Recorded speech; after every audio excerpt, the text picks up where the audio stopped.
Drippin' Sports with Matty Ice, back and more fire than ever. And now, your host, the Iceman.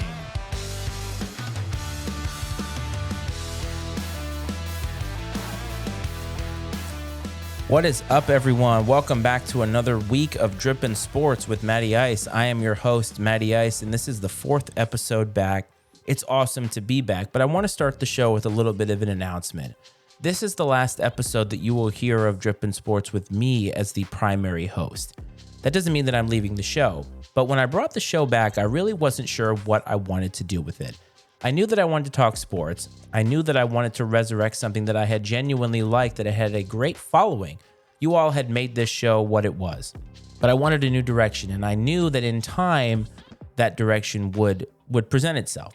Last week, I did an episode with Brad from Pubtime Podcast. I hope that you enjoyed that. I certainly enjoyed that time with him, and we went over realigning the NCAA. And after the episode, we were talking about a little post-game action, and through the weekend, we were texting with each other about the episode and about different things, and Brad asked me, would you like to do a football podcast during the football season? And in talking about that and thinking about the way that it would work logistically, it dawned on me that this was the opening that I needed. This was the opportunity that I needed to do something different. And so I'm here to announce to you today that Brad of Pubtime is going to be the official new co-host of Drippin' Sports. It will be Drippin' Sports with Matty Ice and Brad. It's going to be the same show, the same kind of vibe. Brad and I are very, very similar in our approach.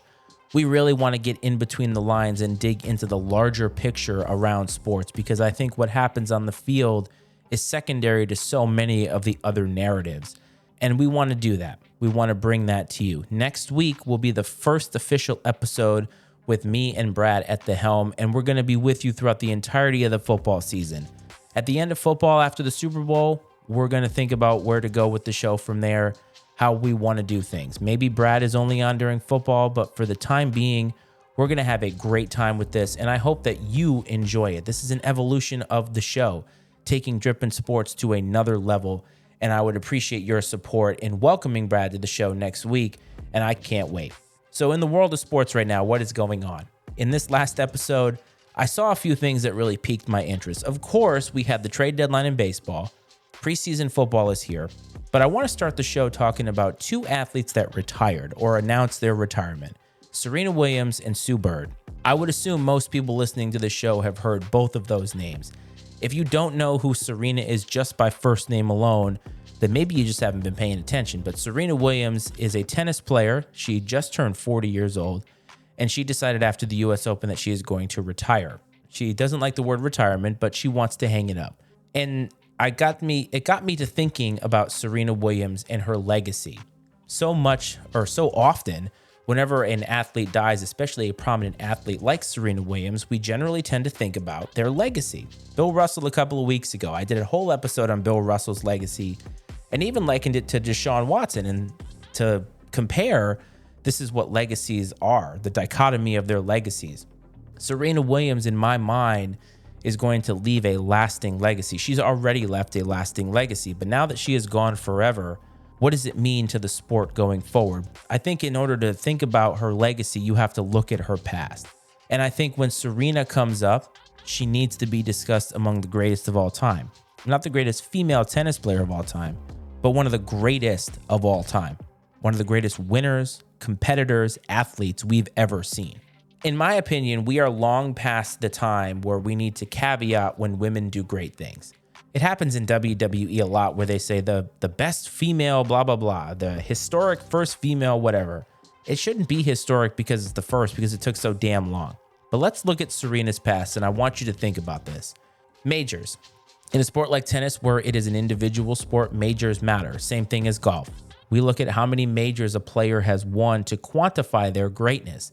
Because sometimes when you are talking about individual sports, you can't really find, I guess, talent in between the lines, because a lot of times when you have somebody who's never won anything in an individual sport, it's really, really difficult to call them the greatest and to compare them to others who have won so many things.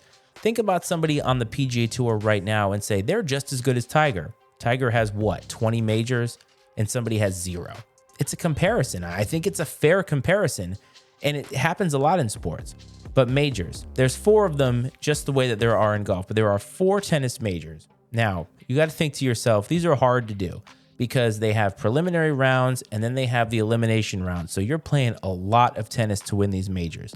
Serena Williams has won 23 singles and 14 doubles. Think about that for a second. 37 majors. That is one hell of a resume. 7 Australian Opens, 3 French Opens, which is one of the hardest to do. 7 Wimbledons, 6 US Opens. That's just on the singles side. She's a gold medalist. She's a 4-time gold medalist, once in 2012 in singles, 3 times in doubles. And a lot of people, when you look at somebody's resume, especially in tennis, well, who did she play against? Well, you had Venus, her sister, of course, who was a really great player, Martina Hingis, Jennifer Capriati, Maria Sharapova, Justine Henin, just to name a few. And of course, nowadays, you got Naomi Osaka, you got Coco Gauff, you got a lot of players right now. She is definitely one of the greatest tennis players to ever play. There's no question. But I think that she deserves to be among the greatest ever. Now, when I think of the greatest, I don't know if you remember this, but last year, about a year ago, maybe a year and a half ago, ESPN did this. I want to say it was like a piece on the greatest of all time.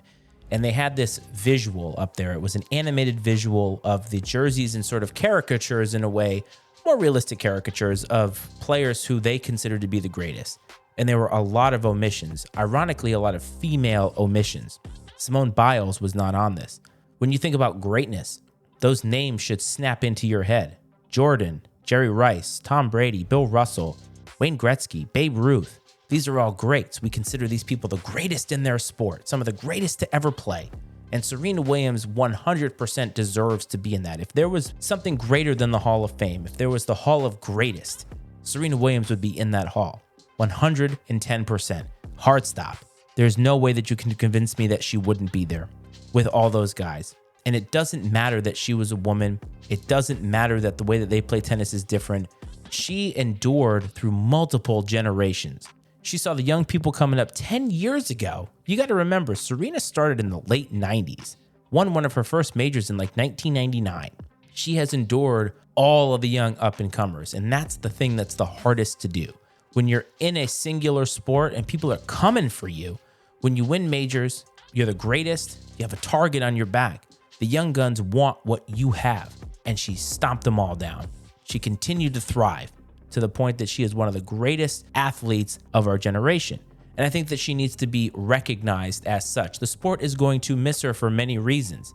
You have to remember, Serena Williams was out front in representation before a lot of these other people were. Now, she's following in the footsteps of Billie Jean King and others like her, but she went through a lot when she was playing tennis. I mean, all these clubs, you got to think tennis is a very stuffy sport, a very antiseptic sport.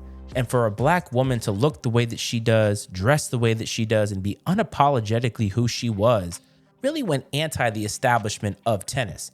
Not only that, the injuries, coming back from injuries, getting back to being world number one. But I think her greatest achievement isn't on the court. It's being a mom and coming back and then getting back to that greatness. And that's what I'm talking about, is you have the youngest coming up and trying to get her. She goes on maternity leave, comes back, works her way back, wins a major. To me, that is just incredible. And I think it is great that it's recognized because, again, it makes it normal. Because women have to go through a lot in this world. And so to see them get the accolades that they deserve through Serena Williams, I think that it only is going to get better for the recognition of female sports. And I think Serena has a lot to do with it. Certainly wish her well in retirement. Certainly wish her well in her journey as a mom. But man, we're losing one of the greats. In the WNBA, Sue Bird is retiring at the end of the season. Now, I believe her team made the playoffs, so I think she's got however many games that they have left. But Sue Bird leaves another legacy in the WNBA. Now, the WNBA is really a forgotten league, and I say that throwing no shade. But in today's world, even though ESPN is trying their hardest to market it and make it somewhat of a primetime sport, it just hasn't caught on in the general and vast conscious of the United States in terms of our attention span. And I think there's a lot of factors that go into it. First of all, there's just a lot of things to consume. And the level of basketball play doesn't mean that it's bad, but maybe it's just different than what we're seeing in the NBA. So there's not a lot of people that are flocking to this sport. So I think the greatness of Sue Bird really goes unnoticed. But basketball is a team sport compared to tennis, which is a an individual sport. So Sue Bird was one of 5 on the court at any time. But I think that her winning still stands out. 4-time WNBA champion, 13-time All-Star. And I think that All-Stars actually mean more in the WNBA than they do in our other professional leagues. Let's take baseball, for instance, where the All-Star game has turned into, well, we have to have somebody from each team on here. Well, that totally devalues the idea of an All-Star. And especially if you have the fans choosing this, I mean, it turns into a popularity contest. I think in a league like the WNBA, where again, there are not nearly as many eyes on the product as there are in others, I think that the choices for All-Star are much more genuine and more based in objectivity than they are subjectivity. She was a 5-time gold medalist. Now, the women's basketball team, Olympic basketball team, has been wonderful for years, decades now. And she was the cornerstone of a lot of those teams. And then you have 2-time NCAA champion, and she was on the UConn women's basketball team, Gino Auriemma, all that stuff. Honestly, she's one of the greatest to ever lace them up in the WNBA. Now, she's got a lot of competition, but I think she also represents something else too. Her relationship with Megan Rapinoe, and maybe your mileage varies on Megan Rapinoe as a person, but I think, again, from an athletic perspective and also representation, when you see somebody who is out there, who is good, who is getting accolades, and who represents a group of people that maybe feel marginalized in a lot of other areas, I think that it's great to recognize those things and to understand the impact that something like that could have. It isn't all what her legacy is, but I think it's an important aspect to it. So 2 women's sports are losing some of their icons and some of their greats, and we here at Drippin' Sports and Matty Ice Media wish them well. Moving on. Something interesting happened in baseball. Well, a couple of interesting things happened in baseball. First of all, the trade deadline has come and gone, which it does every single year. The trade deadline was a little bit later because I don't know if anybody remembered this. There was a lockout. Does anybody remember this? It happened, and it's funny because one of my first or last episodes of the show, dating back to when I consolidated the show, was about Major League Baseball is back because the collective bargaining agreement was decided upon. And I had completely forgotten that baseball had a strike. And so the deadline was a little bit later than I remembered. And I was like, God, why was the deadline in August? I don't get it. And that's why. The biggest name, in my opinion, on the trade block was Juan Soto of the Washington Nationals. And it's a complicated thing because Juan Soto is a Boras client. He's coming up on a contract that he wants to get. He's going to hit the market, and he is going to get so much money. Baseball is a market that 100% continues to go up. See, in football, if a quarterback hits the market, a quarterback in my mind is the only thing that is the closest to what baseball has in their market because the quarterback is the most important thing on a football team, and so they get to dictate terms. They get to say, this is what I want based off of what the last guy got. In baseball, that's just how it works. Every single year, the salaries just continue to go up. There's no salary cap. There's no salary floor. So the best players, the top 1% in the league, are just going to keep getting paid more and more. And based off of the contracts that we have seen for other guys like him hitting the market, Juan Soto was going to get a lot of money. So the Nationals weren't going to be able to sign him. He had turned down, what was it, like $350 million, something like that, which it's funny because people said, how could he turn down that amount of money? Well, look at what the guys before him got. He should have turned it down just from a business perspective alone. So he's on the trade block, and a lot of people are wondering who's going to get Juan Soto because the usual players are out there. The Yankees, other teams like the Dodgers. And at this point in baseball, it's funny. Baseball has turned into college football in a lot of ways, mainly because it seems like it is inevitable that the same teams are top heavy and going to get these players. It doesn't mean that there's no parity in baseball. It just means that it seems like the franchises with the most money are getting all of these players. And we just kind of assumed that Juan Soto was going to be a Dodger or a Yankee. And then all of a sudden, coming out of nowhere, the San Diego Padres end up landing him in a blockbuster deal. Now, interesting fact about the blockbuster deal is Eric Hosmer was rumored to be a part of this deal. He had a no trade clause. And he said, I am not going to Washington. So he ended up getting sent to Boston, which was part of the deal somehow. Anyway, push comes to shove. Juan Soto is in San Diego because San Diego for years now has been trying to catch up to the Dodgers. With Manny Machado, with Fernando Tatis Jr., they're trying to spend money and they've got this young core of players and they can't seem to put it together. So you know what? They're going to go all in and they're going to trade for Juan Soto. It's a huge risk because he's going to hit the market after this year. They had to give a crap ton up to get him. And honestly, he's probably going to get 450 million on the free agency market. And are they going to be able to pay that? We'll see. But on the heels of that come news that Fernando Tatis Jr. has tested positive for a banned substance and is suspended for 80 games. The timing of this couldn't be worse for the Padres as we are in pennant fever right now. But man, I got to tell you, that's incredible that something like that would happen. Now, I think that the nuances of this are interesting. Now, I've had conversations with people who are trainers in my personal life, and I can tell you that if you are the trainer of somebody, especially somebody this high profile, you should know every single thing that is going into a player's body. Most of the time when this happens, a player comes out and says, I didn't know I was taking that. Now, Tatis's thing was basically that they inadvertently took something that had trace amounts of this one drug in it. It was something that they were knowingly taking, but it is what it is, and here we are. I don't really buy that. And it's not that I think that he is nefarious, but he obviously had a motorcycle incident that was part of his contract that was questionable. And now you have this. And honestly, in baseball, 80 games is half a season. He's not only going to miss the rest of this season, which hurts their playoff chances a lot, even with Juan Soto, but he's going to miss at the beginning of the season next year as well. And that's probably not having Soto on their team. And they just make this blockbuster trade, and it's crazy. And it made me wonder, did they know this was coming down the pipeline? And how does this stuff get communicated between the players union, between the league and all that? Because all of this, again, is collectively bargained. So it's just a crazy situation seeing all these players move, but the highest profile player ending up going to a team that nobody saw getting him. And then you get this bombshell news. And I have to say, Fernando Tatis Jr. seems to me like somebody who needs to grow up a little bit. Now, I'm not doing that get off my lawn thing, I'm older, boomer take, but when your decisions are impacting your play on the field, and in this case, they are impacting his availability. And availability is your best ability in a lot of ways, especially come playoff time. It's so difficult to get your team into the playoffs if you're not there. To me, it feels like he let down his team. And a lot of his teammates have sort of been voicing this opinion.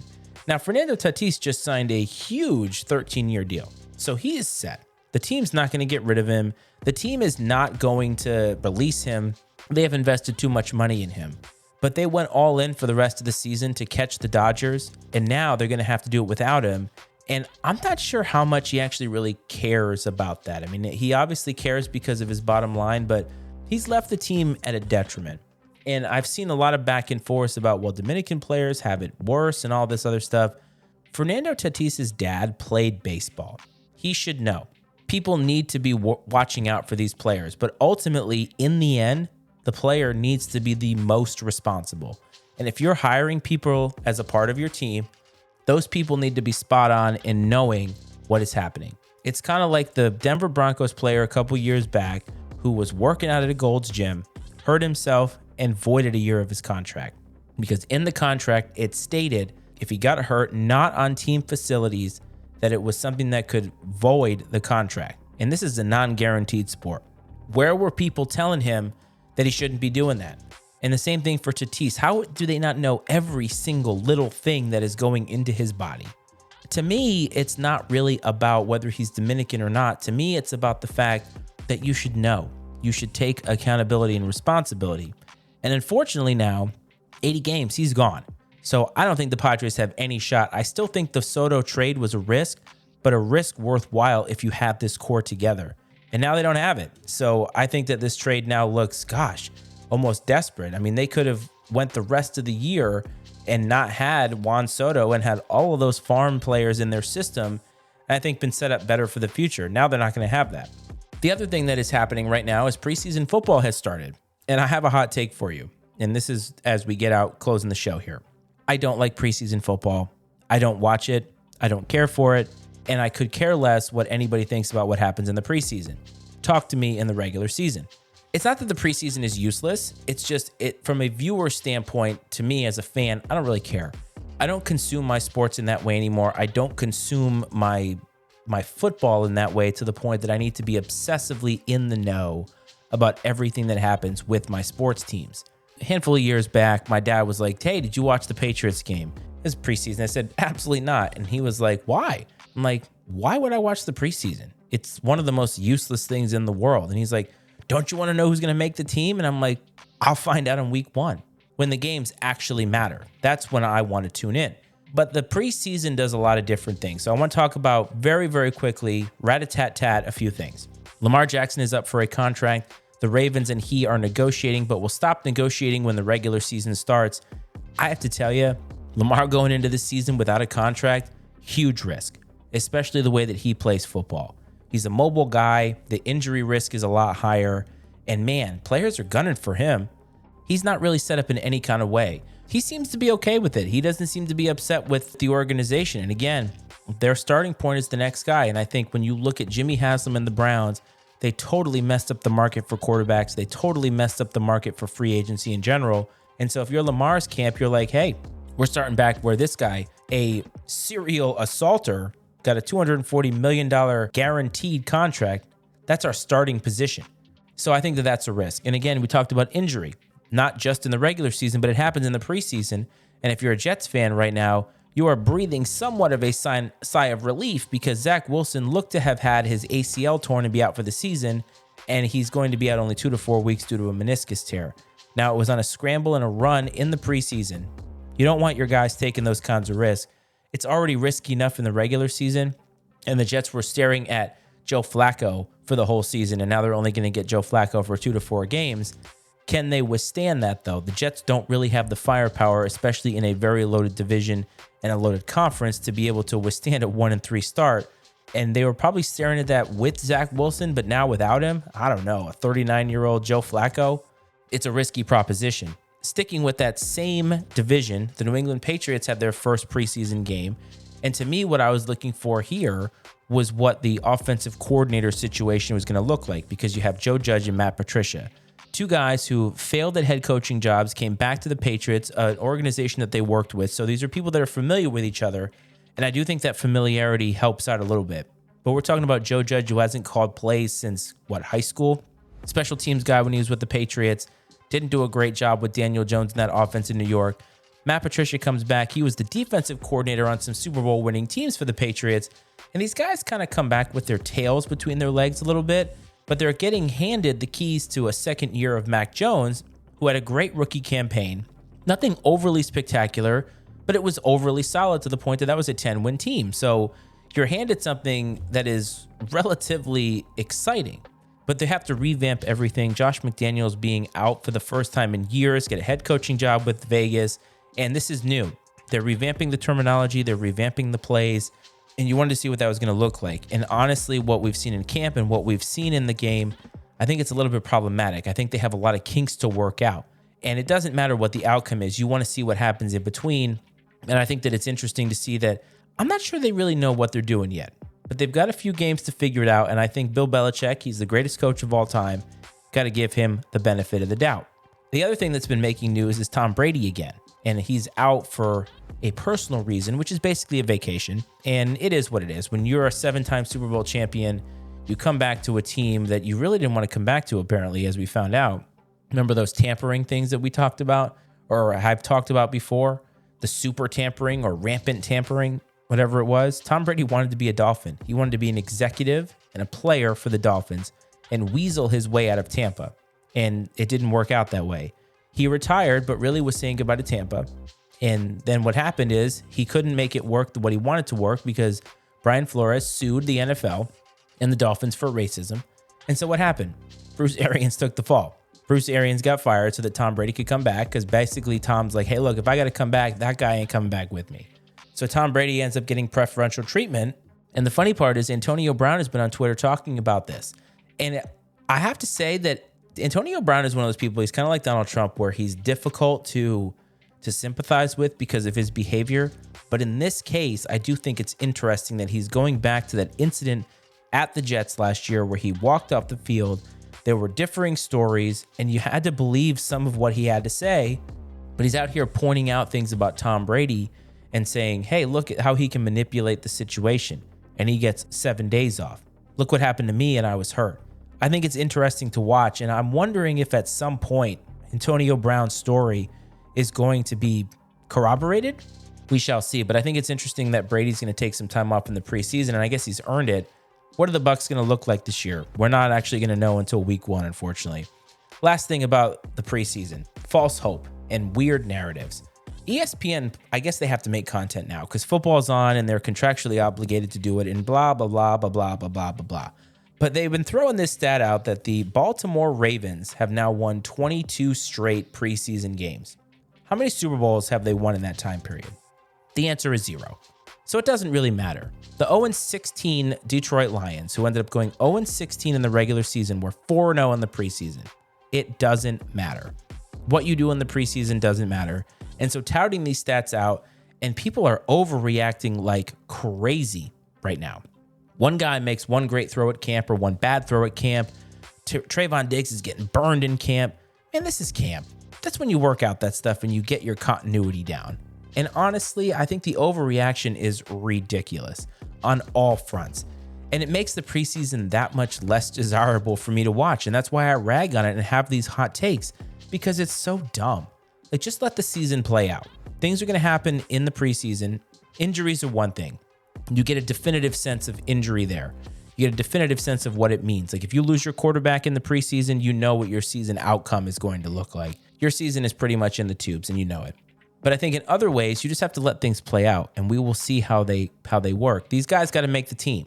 And when you see a guy go out there, it was like Jordan Love the other night throws 3 picks in his first preseason game. And he's throwing those against second stringers because a lot of teams don't play their starters in the first game. I think that tells you a lot about Jordan Love, not the future of the franchise. So those are the types of things I think you are looking for. What excites you about the preseason? What do you like about it outside of just football being back? I'm looking forward to the regular season. I'm looking forward to college football. We are weeks away from this, and we are weeks away from Scott Hansen telling me 7 hours of commercial-free football, and that is some of the best words strung together in the history of sports. Don't forget, next week, first episode, Drippin' Sports with Matty Ice and Brad. Brad will be on. We'll be talking about the same fire topics. It's going to be the same show, different feel. I know you're going to enjoy it, and I can't wait. I hope that this finds you well. Please support the network, MattyIceMedia.com. Please follow the show at Drippin' Sports on Twitter. Please follow me at Matty Ice Freights on Twitter. And if you're listening in the podcasting space, subscribe, rate, review, throw those 5 stars, give me a written review. It means the world. Next week, it's all about the future. Take care, everybody. The opinions and viewpoints expressed on Drippin' Sports with Matty Ice are those of Matt Freights and his guests, and not necessarily those of the Matty Ice Media Network. Drippin' Sports with Matty Ice is exclusively owned by Matt Freights and is brought to you by the Matty Ice Media Network.